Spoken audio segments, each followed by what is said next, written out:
Assalamualaikum warahmatullahi wabarakatuh. Yang terhormat Ibu Widya Arina MKom, selaku dosen pengampu mata kuliah Sistem Basis Data, serta rekan-rekan mahasiswa Universitas Bina Sarana Informatika yang berbahagia. Pada kesempatan kali ini, izinkan saya Muhammad Ninggar dengan NIM 15240253 selaku perwakilan dari kelompok 19 untuk memadu jalannya presentasi tugas akhir kami. Dalam penyusunan proyek ini, saya didampingi oleh tim yang solid, yaitu rekan Al-Hilal Akbar dengan NIM 15240112 dan rekan Afifah dengan NIM 15240004. Di video ini kami akan memaparkan hasil penelitian dan perancangan perangkat lunak kami yang berjudul Implementasi Pencatatan Transaksi Gudang Berbasis Desktop menggunakan Java Swing dan database MySQL. Di sini ada latar belakang. Latar belakang proyek ini berangkat dari masalah nyata di lapangan. Banyak gudang logistik UMKM masih mencatat stok secara manual atau menggunakan spreadsheet yang terfragmentasi. Hal ini menyebabkan 3 masalah fatal. Yang pertama ada inefisiensi waktu serah terima, proses verifikasi barang keluar atau outbound memakan waktu lama karena petugas harus mencocokkan fisik barang dengan catatan manual secara berulang. Hal ini menyebabkan penumpukan antrian kurir di gudang dan menghambat produktivitas pengiriman barang ke pelanggan. Yang kedua, ada tingginya risiko human error dan selisih stok. Pencatatan manual rentan terhadap kesalahan input menyebabkan ketidaksesuaian antara jumlah stok di catatan dengan jumlah fisik aktual di gudang. Ketidakakuratan ini berujung pada pembatalan pesanan secara mendadak karena stok ternyata kosong, yang berdampak buruk pada kepuasan pelanggan. Yang ketiga, ada lemahnya keamanan dan akuntabilitas data. Sistem manual ini tidak memiliki fitur jejak audit, sehingga sulit melacak siapa petugas yang bertanggung jawab jika terjadi kesalahan atau kehilangan barang. Tidak adanya pembatasan hak akses membuat data rentan dimanipulasi oleh pihak yang tidak berwenang. Sebagai solusi, kami mengembangkan aplikasi berbasis desktop menggunakan Java Swing dan MySQL. Sistem ini dirancang untuk memusatkan data, melakukan validasi stok otomatis agar tidak ada stok negatif, dan menjamin integritas dan menggunakan mekanisme transaksi atomik. Selanjutnya saya akan menjelaskan mengenai metodologi yang kami gunakan dalam membangun sistem ini. Untuk memastikan pengembangan aplikasi berjalan responsif terhadap perubahan, kami tidak menggunakan metode linear konvensional. Kami menerapkan metode iteratif inkremental. Metode ini merupakan kombinasi strategis antara pengembangan bertahap atau inkremental dengan penyempurnaan yang berulang atau iteratif. Alasan utama kami memilih metode ini adalah fleksibilitasnya. Metode ini memungkinkan kami untuk membagi fungsionalitas sistem menjadi beberapa modul kecil, sehingga kami bisa mengakomodasi perubahan kebutuhan yang mungkin muncul di tengah proses perancangan tanpa harus merombak sistem dari awal. Implementasinya kami laksanakan dalam 3 siklus iterasi utama. Pertama adalah tahap inisialisasi. Di fase ini kami berfokus penuh pada eksperimen struktur basis data MySQL. Saat itu tabel barang masih bersifat statis atau denormalis, dan pengelolaan data masih kami lakukan secara manual melalui terminal tanpa adanya antarmuka aplikasi. Kedua, tahap restrukturisasi. Pada iterasi ini kami mulai membangun antarmuka pengguna atau GUI menggunakan Java. Kami menambahkan tabel transaksi dasar dan log aktivitas, namun logika sistem saat itu masih terbatas, di mana satu nomor resi hanya bisa menampung satu item barang saja. Dan ketiga adalah tahap finalisasi. Ini adalah versi final sistem yang Anda lihat sekarang. Kami melakukan penyempurnaan total dengan menerapkan normalisasi database, memisahkan tabel supplier, customer, dan brand. Kami juga mengubah struktur transaksi menjadi pola header hingga detail agar lebih efisien, beserta mengimplementasikan fitur kompleks seperti return barang 2 arah dan otomatisasi update stok. Dengan pendekatan bertahap ini, kami berhasil menghasilkan perangkat lunak yang matang dan sesuai dengan kebutuhan operasional gudang. Setelah kami melakukan tinjauan terhadap model pengembangan dan penelitian sebelumnya, Kami belajar dari model-model tersebut, melihat adanya kebutuhan akan sistem desktop yang lebih stabil secara offline namun tetap memiliki integritas data yang ketat. Inilah yang mendasari penentuan ruang lingkup sistem kami. Ruang lingkup aplikasi ini terbagi menjadi 5 pilar utama. Yang pertama, ada pengelolaan data master atau master data management. Sistem ini membatasi pengelolaan pada data barang yang terklarifikasi berdasarkan merek dan kategori, serta pendataan supplier dan customer. Ini adalah fondasi agar seluruh transaksi terdokumentasi dengan entitas yang valid. Yang kedua, ada manajemen transaksi stok atau inventory transaction. Sistem ini tidak hanya menangani arus barang masuk dan keluar, tetapi juga mencakup logika retur dua arah. Kami memasukkan fitur pengembalian barang baik dari sisi pelanggan maupun kembali ke pemasok, yang semuanya terintegrasi langsung ke pembaruan stok. Yang ketiga, ada validasi sistem dan integritas data. Sistem ini memiliki ruang lingkup validitas yang ketat. Berbeda dengan pencatatan manual atau spreadsheet sederhana, sistem kami menerapkan pencegahan stok negatif dan transaksi atomik. Artinya, database akan menolak transaksi jika stok tidak cukup, dan akan membatalkan proses rollback jika terjadi gangguan teknis guna menjamin data tidak korup. Yang keempat, ada keamanan dan audit. Ruang lingkup kami mencakup enkripsi kata sandi dengan MD5 dan pembagian peran role-based access control. Sistem membatasi akses antara admin dan staff, serta mencatat setiap aktivitas sebagai jejak audit. Yang kelima, ada pelaporan otomatis. Sistem ini dibatasi pada pembuatan laporan operasional otomatis berupa surat jalan dan bukti retur menggunakan Jasper Report sehingga proses administrasi fisik di gudang menjadi lebih cepat. Selanjutnya saya akan memaparkan tinjauan pustaka yang menjadi landasan teoritis dalam pengembangan sistem ini. Kami mengacu pada beberapa literatur untuk mendukung konsep manajemen data maupun teknologi yang digunakan. Pertama, dari sisi konsep dasar, kami mengacu pada definisi manajemen inventaris menurut Muhyiddin dan Devitra, yaitu serangkaian kegiatan, pencatatan, dan pengaturan barang agar pengelolaan stok menjadi efektif dan efisien.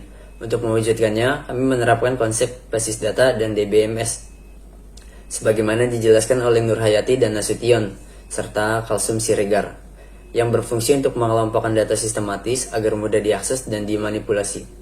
Kedua, dari sisi teknologi basis data, kami memilih MySQL sebagai sistem manajemen basis datanya. Mengutip Kalsum Siregar, MySQL kami pilih karena berlisensi open source GPL sehingga gratis digunakan namun tetap handal dalam kecepatan dan keamanan data. Pengembangan ini didukung oleh XAMPP sebagai server localhost dan bahasa SQL untuk menangani seluruh operasi transaksi seperti insert, update, dan delete. Ketiga, untuk perancangan dan implementasi struktur data kami desain menggunakan model IRD, Entity Relationship Diagram, dan LRS, Logical Record Structure, untuk memetakan hubungan antar tabel secara logis. Aplikasi dibangun menggunakan bahasa pemrograman Java karena karakteristiknya yang berorientasi objek dan fleksibel, dengan bantuan JDBC sebagai jembatan koneksi ke database.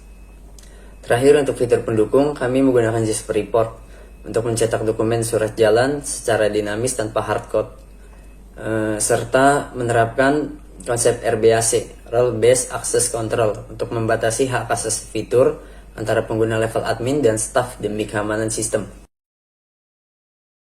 Masuk ke bagian penelitian terkait. Dalam mengembangkan sistem ini, kami melakukan studi komparatif terhadap 3 penelitian terdahulu untuk memastikan kebaruan dan keunggulan solusi kami. Pertama, penelitian dari Muhyiddin dan Devitra pada tahun 2020. Penelitian ini berfokus pada sistem inventaris aset tetap sekolah seperti gedung dan tanah, Keterbatasannya adalah sistem masih berupa prototipe dan tidak dirancang untuk barang dagang harian yang perputarannya cepat, fast moving. Sistem kami melengkapi celah ini dengan fokus pada logistik harian dan penambahan fitur keamanan jejak aktivitas. Kedua, penelitian oleh Hartiwati pada tahun 2022. Beliau membangun aplikasi desktop Java dengan fitur standar CRUD. Namun, kami menemukan kekurangan pada fitur transaksinya yang masih dasar. Belum ada fitur retur barang dan manajemen hak akses pengguna. Di sini kami hadir dengan fitur transaksi yang jauh lebih lengkap, termasuk penanganan return customer dan supplier, serta keamanan login transkripsi. Ketiga, penelitian terbaru dari Ilham Syah dan kawan-kawan, tahun 2025. Mereka mengembangkan sistem gudang berbasis website untuk pemantauan real time. Meskipun canggih, sistem berbasis web sangat bergantung pada stabilitas internet. Sebagai pembeda, kami menawarkan solusi berbasis desktop standalone yang lebih ringan dan stabil tanpa tergantung koneksi internet, serta menerapkan mekanisme transaksi atomik untuk menjamin integritas data. Kesimpulannya, sistem yang kami usulkan ini mengisi celah-celah tersebut dengan menawarkan platform desktop yang stabil, fitur transaksi komprehensif dua arah, masuk dan keluar, serta keamanan berlapis mulai dari validasi stok hingga audit trail. Masuk ke tahap analisis kebutuhan. Di sini kami memetakan spesifikasi teknis agar sistem yang dibangun benar-benar menjawab permasalahan di gudang. Kami membaginya menjadi dua aspek utama, fungsional dan non-fungsional. Pertama, kebutuhan fungsional ini adalah fitur-fitur wajib yang harus dijalankan oleh sistem. Pertama, keamanan akses. Kami menerapkan autentikasi dengan inskripsi MD5 dan konsep RBAC, Role Based Access Control. Ini penting untuk memisahkan wewenang antara admin yang memegang kendali penuh dan staf yang fokus pada operasional harian. Kedua, transaksi cerdas. Sistem harus mampu menangani alur logistik lengkap mulai dari barang masuk, barang keluar dengan validasi stok otomatis. Sistem menolak jika stok kurang hingga fitur return dua arah dari customer dan ke supplier. Dan yang ketiga, sistem wajib terintegrasi dengan Jasper Report untuk mencetak dokumen legal seperti surat jalan dan bukti return secara otomatis segera setelah transaksi disimpan. Kedua, kebutuhan non-fungsional. Ini berkaitan dengan kualitas dan kehandalan sistem. Yang pertama ada reliability atau kehandalan. Kami menerapkan mekanisme transaksi atomik. Artinya sistem menggunakan prinsip commit and rollback. Jika terjadi gangguan teknis seperti mati listrik saat penyimpanan, seluruh proses dibatalkan otomatis agar tidak ada data yang korup atau setengah tersimpan. Kedua, ada akurasi data. Perhitungan stok tidak dilakukan secara manual oleh aplikasi, melainkan menggunakan database view secara real time untuk menjamin konsistensi angka stok setiap detik. Ketiga, ada keamanan. Kami juga memastikan seluruh query database menggunakan prepare statement untuk menutup celah serangan SQL injection. Halo, assalamualaikum warahmatullahi wabarakatuh. Kali ini kita akan lanjut ke ERD ya. Nah, kita mulai dari barang dulu nih. Satu brand memproduksi banyak barang. Satu kategori juga memiliki banyak barang gitu. Nah, kalau misalnya barang ini tercatat di detail transaksi masuk, tercatat juga di detail transaksi keluar gitu. Satu barang tercatat di banyak detail transaksi keluar gitu. Di retur juga sama, no, detail transaksi retur customer, detail transaksi retur supplier gitu kan. Nah, kalau si user ini dia yang pelakunya nih. Jadi satu user dia mencatat transaksi header keluar, transaksi header masuk, transaksi header retur supplier, retur customer gitu. Nah, user juga melakukan log aktivitas gitu, nanti tercatat di log aktivitas ini gitu. Nah, kan kalau di transaksi ada header detail kan, supaya detail transaksi, nah ini transaksi header bisa punya banyak detail transaksi masuk gitu. Nah, jadi barangnya yang muat bisa banyak tiap transaksi satu resi gitu, tiap nota. Di keluar juga sama tuh. Di retur customer juga sama, di retur supplier juga sama. Nah, barangnya mau kemana sih? Nah, kalau transaksi masuk kita kan nerima ya. Berarti satu supplier dia menyuplai banyak transaksi masuk gitu. Jadi bisa banyak nota dari satu supplier aja. Di retur pun kita kan ngirim barang ya kan.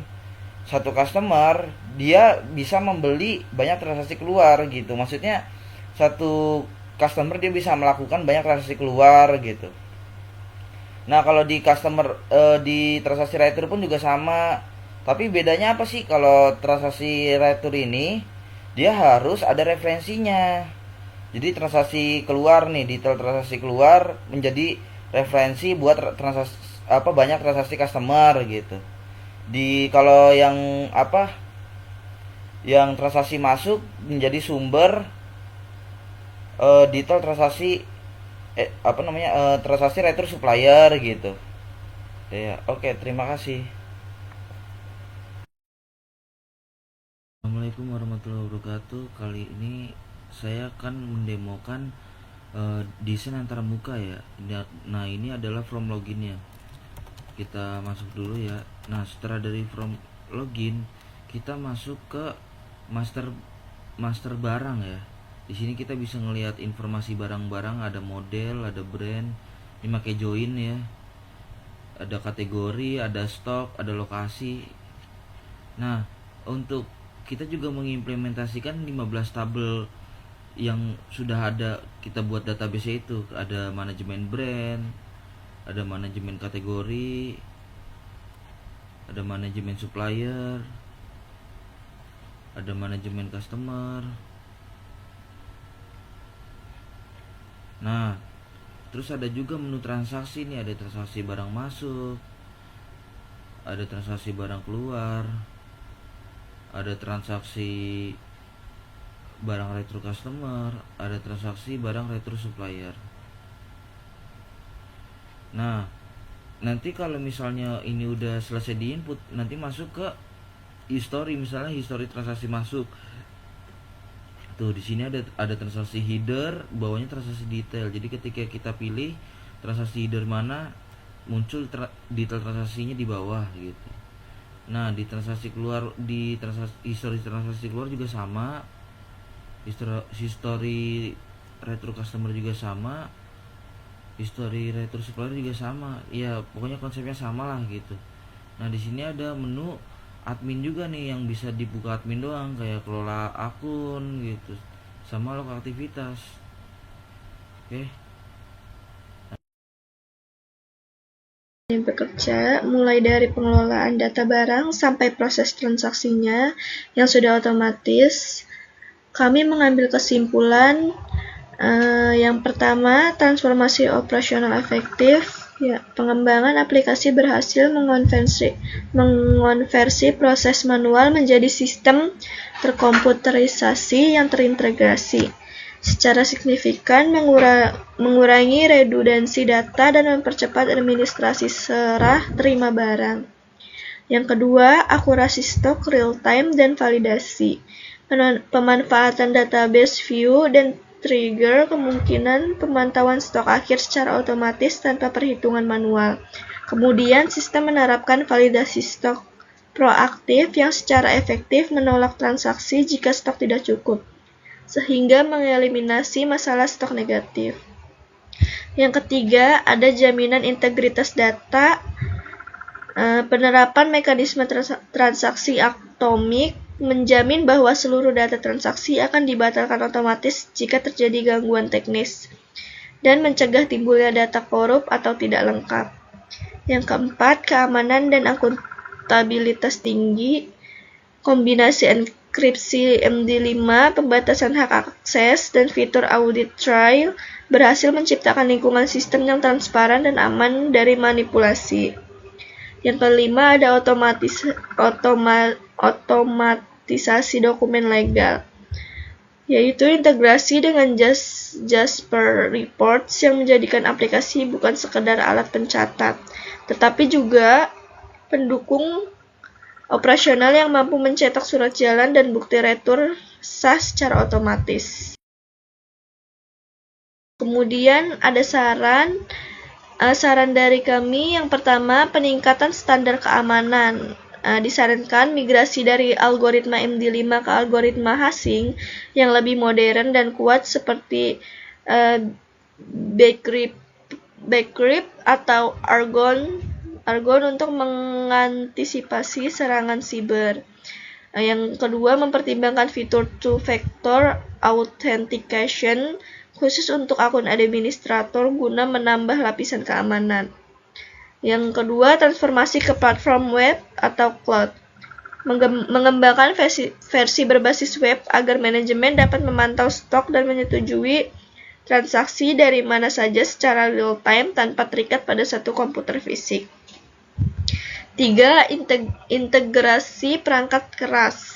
Mengoptimalkan antarmuka input agar mendukung pengguna barcode scanner. Hal ini akan mempercepat proses inbound atau outbound tanpa perlu mencari nama barang secara manual. 4. Implementasi early warning system, yaitu menambahkan fitur notifikasi otomatis via email atau dashboard ketika stok barang menyentuh batas minimum untuk mencegah kekosongan stok. Yang kelima, fitur analitik dan backup mandiri. Poin pertamanya, menambahkan modul laporan grafis atau tren barang terlaris untuk membantu keputusan manajerial dan menyediakan fitur backup database langsung dari aplikasi agar pengguna awam dapat mengembangkan data tanpa perlu mengakses backend server. Sekian presentasi dari kelompok kami, kurang lebihnya mohon maaf. Terima kasih. Wassalamualaikum warahmatullahi wabarakatuh.